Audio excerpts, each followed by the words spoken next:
your profile are not that strong, it might not take the cut. So you have to have you have to take a 360-degree appraisal of your profile and make sure that apart from being strong in academics, you do have some significant achievements in other sectors or other segments as well. It doesn't have to be 10 different activities. It could be 3 different things. But you do it diligently and you make sure that it has an impact, not just the doing part, but also the part which has sort of made an impact on your profile. So that's merit-based. Need-based is awarded to exceptional students with strong academic and overall profile, but who are from financially weaker sections. So to establish that you come from a financially weaker section, you might have to show your income papers, not just yours, but your family's income papers as well. So be prepared, because before such type of awards are given to students, there is a thorough investigation that happens of the background of the student before it's awarded to them. So merit-based and need-based are 2 broad categories, but then there are hundreds, or I would rather go to say thousands of various type of scholarships that are available to Indian students. Now, there are some scholarships which are generally available for everybody, like anybody who is planning to study at that university can apply. But there are also faculty-based scholarships. So again, every university has a specific page dedicated to funding and scholarship. I would suggest that you do look at that. There are sometimes some basic forms which you need to fill to sort of shortlist the kind of scholarships that you could apply to. So please do make of those tools which are offered by universities. Now, how we help at QS? So QS also has a World Merit Charity or World Merit Foundation, you could say, through which we work with various universities and sort of develop funding which we could award to meritorious international students. So in the QS World Merit Scholarships, you can access over $45,000 in scholarship. These scholarships are awarded in various categories, such as scholarships for MBA, leadership, social responsibility, women in tech, so on and so forth. So if you look at the QS website, scholarship World Merit website, you'll be able to look at the various. Plus, there are tons of scholarships that QS offers in association with several global universities. So, that is also an option. There are a lot of further university and foundation available. For example, in India, we have KP Mahindra, Reliance Aga Khan Trust, Tata Sons, and many other organizations that offer substantial support. One thing to keep in mind is that you cannot get multiple scholarships from one organization. Okay, so for example, in your university, if you're qualified 3 different scholarships, you can apply for all those 3 different scholarships. But if you win, let's say in a wonderful situation when you win all of those 3 scholarships, you cannot be granted all 3. You have to just choose one, and that's the one which is of higher value. But if you want to get multiple scholarships, then you can of course apply to multiple institutions. Like you can apply to the one at your university, then you can apply for, let's say, QS World Merit, and then you can also apply for a scholarship to some foundations. So collectively, yes, if you put in all the required efforts, then you could get substantial scholarships.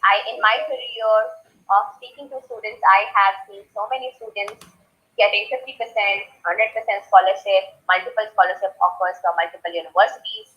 So it all depends on how well shaped your profile is or how well submitted your application. Okay, I think this is not, but last but not the least, is about student work rights. And why not? Whichever country you're planning to study in, it's very important to know as to what are the stay back options available. After completion of your education, will you be allowed to stay back? Or how does that work? What are your student work rights, etc. So, on an average, across every country, every international nation, international students are allowed to work 20 hours per week while pursuing your degree.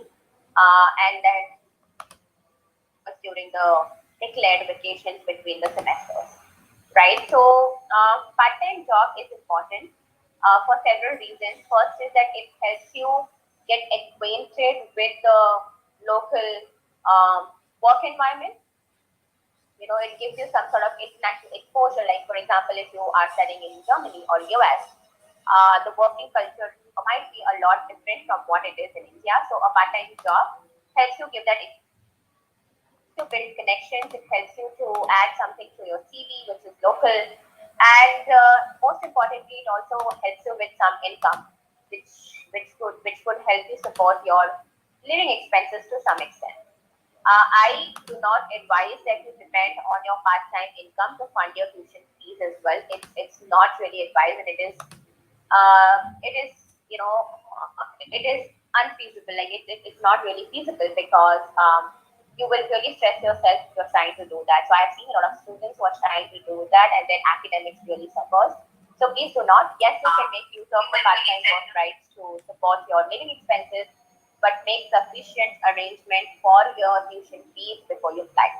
Apart from the part-time work rights, there are a lot of post-study work visa options available. This means that there are a lot of countries which gives you options to stay back after completion of your education. So, for example, in USA, if you go for a non-STEM course, like if you're going for a business-related program, you get up to 12 months of optional training visa, wherein you can work for a year and then subsequently extend that. If you're going for a STEM course, you get up to 36 months of work extension. That's 36 months of optional training visa. UK, up to 2 years for your postgraduate education and 3 years for PhD. Canada, up to 3 years post-study work visa upon course completion. So if you study for the year in Canada, you get up to 1 year of post-study work visa. If you study for 2 years, if your master's degree is of 2 years, then you can get up to 3 years of post-study work visa. In Australia, it's 2 to 4 years, depending on the course. Europe, anywhere between 1.5 years to 2 years. Some of the European countries give you about 3 months to 4 months of visa extension to find a job, and if you find a job in that period, you can then, practically stay in that country and keep extending your employment visa. In Asia, Singapore, Dubai, as well as Malaysia, these are some of the popular destinations, and they also offer some or the other sort of work rights for international students. Now, so just to summarize the previous part as to when you are thinking for shortlisting a university, first you decide on the course, then you decide which country you want to apply to, also look at the scholarship and funding opportunities available and the student rights. These are the four very important aspects to consider. But there is a fifth aspect as well, which is networking and connecting, which basically means that before you do shortlist a university, you make sure that you speak to actual people from that university. It could be alumni, it could be present student body, or it could be professors, or it could be representatives of that university, which would help you give the real picture and make you understand, help you understand whether the university is the right fit for you or not. There are several things to consider, right? Sometimes it's a value match as well, right? Or sometimes it's a career outcome match as well. Does the university have right kind of infrastructure and environment to support your career ambitions? These are the things which are also really very crucial, and that you can do through network and connection. How you can do that? So QS has two dedicated resources, digital domains, which are available for international student community, which is topuniversities.com. That's for students who are looking at masters, and topmba.com for candidates who are looking at MBA. On topuniversities.com, there are tons of resources which are latest information available for you to read through, for you to know more about the university infrastructure, career support, what kind of companies come for recruitment, what sort of on-campus part-time jobs are available, graduate employment rate, and tons of other information. So when you go on topuniversities.com, these are some of the important topics, but then there are tons of other information which is available. You could watch webinars, you could do a lot of Insta live sessions, which we then again record and publish it on our website. So you can watch the interactions between industry experts and QS. The faculty from the school or universities and QS. So tons of resources available. Similarly, for MBA, also topmba.com, you can see rankings. You can search the business schools by their focus area, World MBA events, program and location guide. For example, sometimes you might think of going to a destination which is offbeat, right? So it's not US, UK, or Canada. Maybe it's sometime in country in Europe, and before you go there, you want to decide or you want to know as to what to expect. Or very recently, countries like Japan have picked up. So before you go there, it's very important to know what the country has to offer. So we have program and location guides to help you. Test prep, admission, and financing guidance is available, as well as tons of information about job search and internships for MBA candidates. Another thing is how would you, so as I said, you have to start connecting and networking. So basically, how would you go about that? So QS World Grad School Tour, World MBA Tour, QS Connect, or STEM Summit. These are some of the events that we organize to help you establish that connection. This is a platform for you to directly meet with these universities. So in India, we have tons of masters events starting from 31st March next week to 14th of May, wherein you will be able to meet a lot of universities, including Columbia, NYU, NUS, Imperial, Johns Hopkins, NTU, and several others. These are all virtual events, so you can join even if you're based in, let's say, somewhere in Bangalore or any other part of the country. You can still join an event in Mumbai, or you can still join an event in New Delhi. So, look at the schedule when you go on topuniversities.com. I'll share the login and registration links as well. You will be able to look at the entire schedule, and then based on whichever date you are free or available, you can register for these events. Then we have QS World MBA Tour happening from 30th March to 29th April. Again, it's online, so you can attend it from anywhere. Then there is QS Connect. I strongly suggest that candidates who are, let's say, in the final stage, like for example, if you're in the final year and you have already made up your mind that you wish to start your education, higher education in next 1 year or two, then QS Connect is actually an opportunity for you to have close conversation, like one-to-one conversation or a small group info sessions with the university of your choice. It helps you take a deeper look at what the university has to offer, what the curriculum looks like, what are the scholarship opportunities, how strong is your profile, what are your chances of getting into that university, so on and so forth. Okay, how does it benefit you? So apart from the opportunity to make connections and network with admission directors or faculty or alumni or industry leaders and experts, there are some other benefits as well. So for example, you can get a free CV review by an expert. So we have an expert career coach who's an international career coach, and after you attend the event, you will be asked to submit your CV, and the career coach will provide you personal feedback on your CV, like how strong it is or how weak it is, and then give some recommendations as to how you can go about strengthening.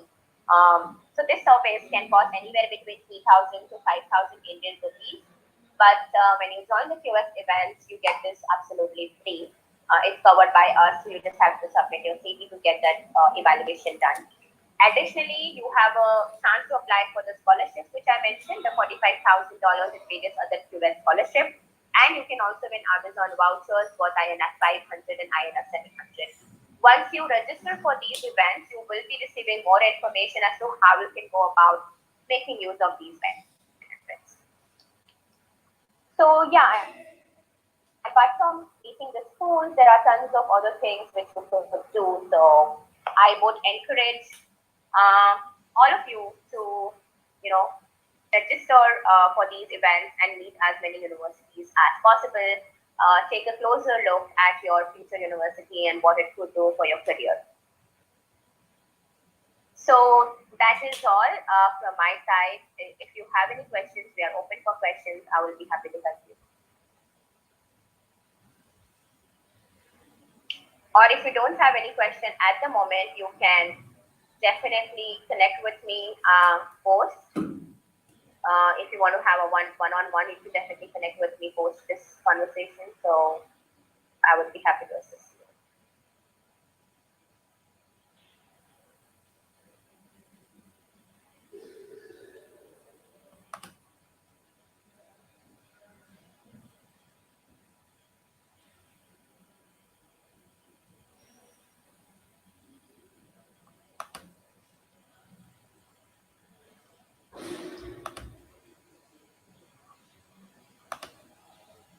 Okay, I guess no questions then. Submit is exciting.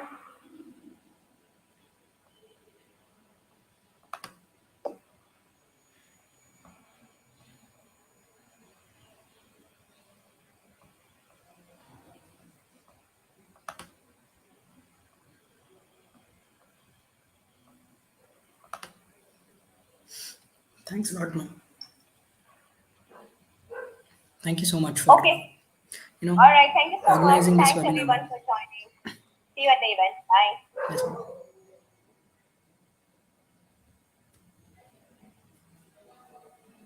Thank you, guys. Bye bye.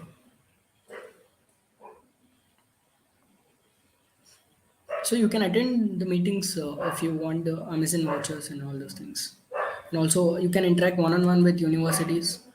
So do register on July 7th. We have QS meet in Bangalore.